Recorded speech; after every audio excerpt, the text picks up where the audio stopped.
Coagulation, the coagulopathy is corrected. They've got plenty of intravascular volume. Chris, when you say the graft began functioning immediately, how do you tell that in the operating room? So we'll touch on that in a minute, but basically there are a number of ways that are objective and a number of ways that are subjective. The first subjective way is it making bile or not? So there are some grafts that you reperfuse them and they'll just start pouring bile out. There are some grafts that reperfuse them and you're there for an hour, finishing everything else up, and they still haven't really started making bile. So it's very subjective, but there was actually a study once in the subjective surgeon's opinion of the bile flow was a very highly predictive factor of postoperative graft function of the, or if you want to think about this concept of early functional recovery of the graft.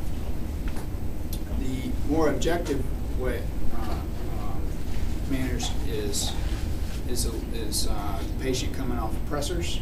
Are they less acidotic? Are you able to warm them up? Are they correcting their coagulopathy without a lot of resuscitation?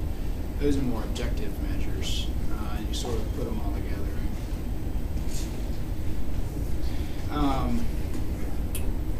So the assessment of organ function, hemodynamics. Patients with liver disease are going to have a liver physiology, a high output cardiac physiology, if you will, especially the higher degree of portal hypertension, the higher their MELD score, the more they're going to show this physiology. You may have someone that doesn't really show it who got transplanted for a tumor and they didn't have highly advanced cirrhosis. All of our patients are screened cardiac-wise, and it is to a degree more intense than a non-transplant patient in both the method of screening and the frequency of screening. But the intraoperative insult can be pretty substantial. So you just saw the pictures of vena cava clamping and loss of preload, and you can imagine those patients getting hypotensive. And then you unclamp the liver and you deliver a bolus of cold fluid, cold blood coming through the liver to the heart. And sometimes the heart doesn't like that and stops. You also have to flush the preservation solution out, especially UW, because it has a high potassium content, and that hearts don't necessarily like that either. So there are a number of insults that can occur in the operating room that can that you just need to sort of be aware of if their cardiac function is not as you would expect postoperatively. They can suffer hypotension. They can also, once they're sort of out of the acute phase, they can get hypertensive. There's no real written protocol, but in general, we'll start trying to treat them if their systolics are getting too high or their diastolics over 100. Generally, in the early go-on, we try to avoid potentially renal toxic drugs. We like calcium channel blockers and beta blockers in general. Respiratory status. Routine. Graft seems to be functioning well. There aren't a lot of big issues. I think most of us have a goal of 24 hours or less, or ASAP, coming off the vent as soon as they're ready. We like to actively wean them.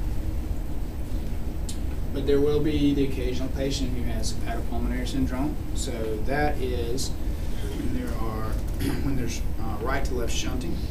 It's associated with liver disease. There can be physiologically very evident shunts in the lungs. Patients with smaller shunts are shunts that aren't necessarily visible on angiography.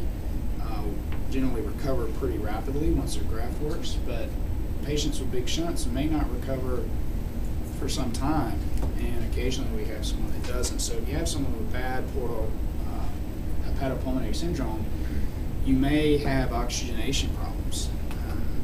So just be aware of that. There will be the occasional, so portopulmonary syndrome is a little bit different, although they coexist, and that specifically refers to patients with pulmonary hypertension and liver disease. They can coexist with hepatopulmonary syndrome, or they can be separate. But patients, part of our pre-op screening is always for pulmonary hypertension and pulmonary artery pressures, because it can be very asymptomatic until end stage, and as you can imagine, it can be very difficult to manage a patient with pulmonary hypertension and all the other hemodynamic effects. So there are some patients who we try to treat their pulmonary hypertension if it's refractory to treatment. In general, we are very reluctant to transplant them. And I'll just point out that if someone is severely jaundiced, we'll occasionally get someone whose MELD score is driven almost entirely by bilirubin. And if they come out with a bilirubin at 20 still, your SAT monitor may not be accurate. These patients are going to be hyperglycemic, partly due to steroid effect. I don't think I think most of us actually encourage the use of an insulin drip, but you still have to do it with the thought in the back of your mind that you have to check it frequently. If the graft is not working, hypoglycemia is one of the results, and certainly if you're giving them an insulin drip and something happens to your graft during the time. So just be acutely aware of that. I think we like to establish normal glycemia, and we like to be aggressive about it, but keep in the back of your mind that a failing liver or a liver that just sustained an insult can rapidly become hyperglycemic. And we see this a lot more in children than in adults. Electrolyte management, I don't think I really have to say that. It's for any big operation, you're going to have electrolyte shifts: sodium, potassium, magnesium, calcium. We'll talk a little bit more about each of those later. Nutrition, we even with root limbs, the gut will work. And as one of the pediatric surgeons that trained me at Vanderbilt used to say, the parents like to think their children are being fed. So we especially if they're going to remain intubated, we like to be aggressive with feeding them.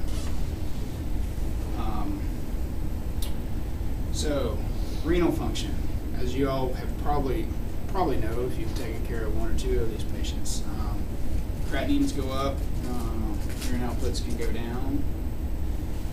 You'll hear us say, oh, it's just some ATN from the OR, and probably in general that's right. But we say it, but at the same time, you can't just chalk it up to that. It's not uncommon to have some ATN, but if you have someone who's been out for a few hours, they're tanking out urine, and then all of a sudden there's a change, that actually could be an early indicator of a graft that's failing, or thrombosis of a vessel. That's something that, if there's a dramatic change, that's something we'd like to know about.